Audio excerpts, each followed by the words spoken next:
There is a tool which I'd like to give you which will help you realize this more and more and more in your life. At the moment, people pay probably brief visits to presence, to life, to love, and they spend the predominant amount of their awareness in the matrix. So the idea, if we would like to become more awake, more conscious, more loving, more caring, more connected, then we need to make this our default position and pay brief visits to the matrix. And so this is a tool which has changed the lives of many thousands of people. And I'd like to share it with you today.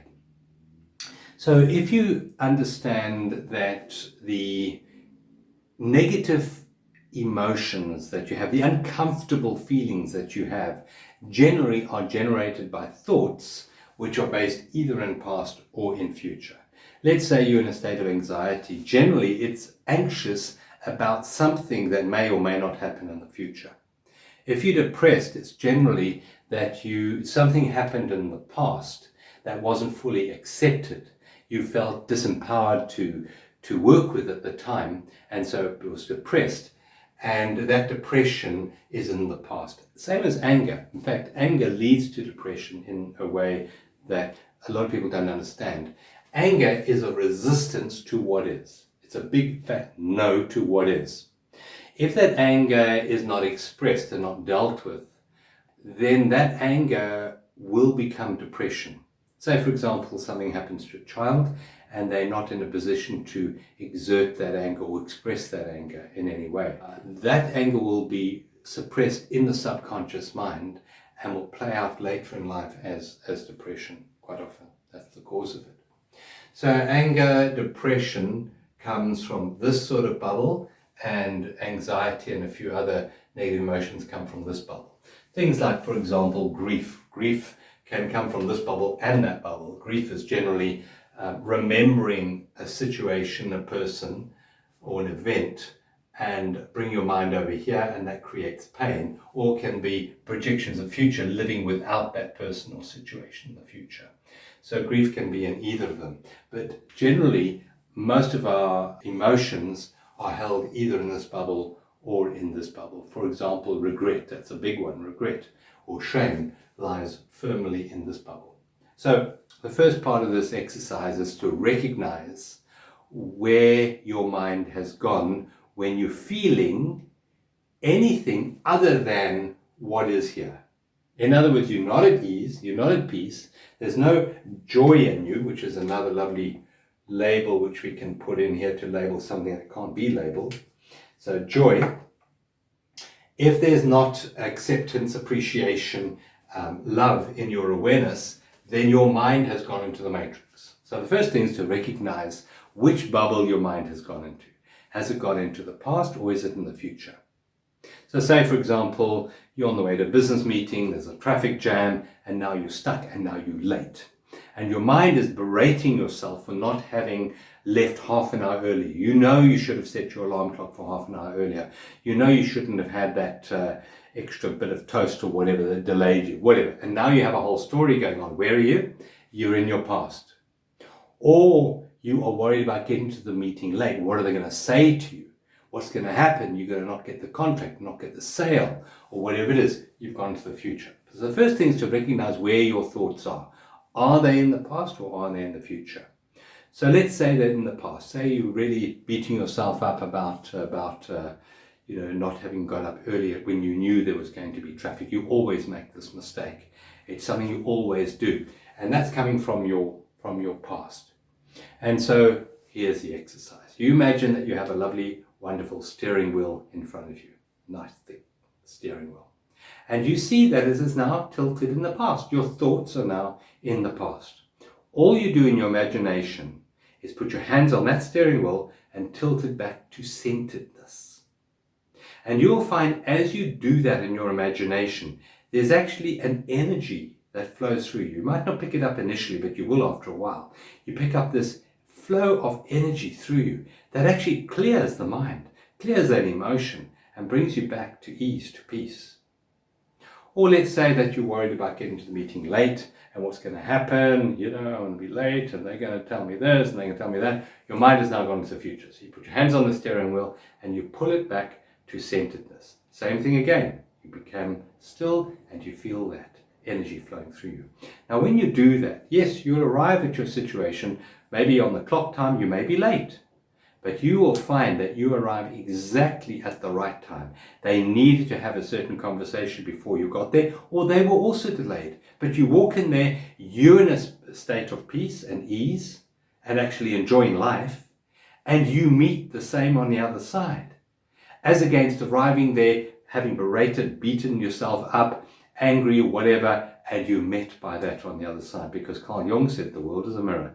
Whatever we hold here, we tend to meet on the outside. So try that exercise. There was a number of years ago, there was a woman that we knew, and she had a son, a 17-year-old son, little boy, Joshua, and he had leukemia. She had been an academic and she'd given up her career to nurse her son. So for many, many years, she had been at home just looking after Joshua. And she only had the one child, so her focus was totally on her one little child. And, as parents know, I think it's probably we become the most vulnerable when our children are sick. And I was going over to Brazil. We were taking a group of patients across to Brazil to see a healer there. And she heard that we were going, and she heard that this healer could do remote healing. And she said, won't you take a photograph of Joshua with you? And she gave me the photograph, gave me a little donation, and off I went to Brazil. When I got there, it was on a Monday, I got word back from back home that Joshua had passed away.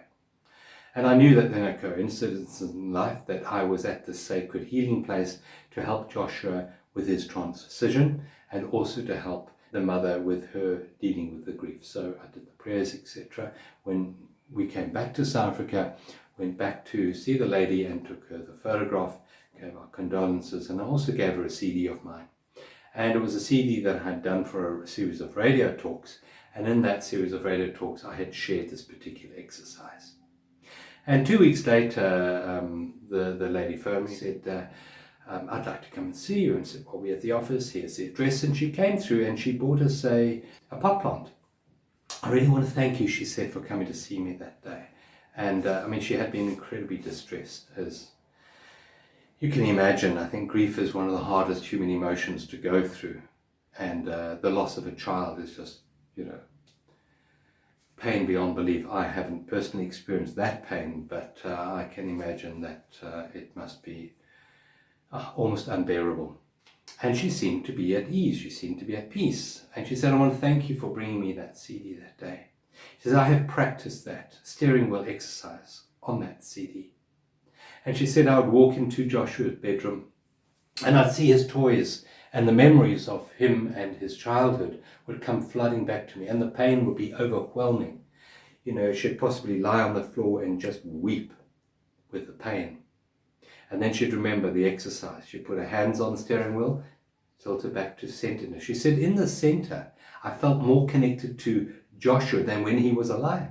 In fact, there was a direct connection between my heart and Joshua's heart when I became present. And then maybe she'd think about the fact that, he's not going to have a 21st, he's not going to turn 21. Immense pain again. Where's her mind gone? Into the future. She said she put her hands on the steering wheel, tilt it back to centeredness, and the same peace would arise within her. Or she'd think thoughts like, I'm not going to be a grandmother now, I'm not going to have grandchildren.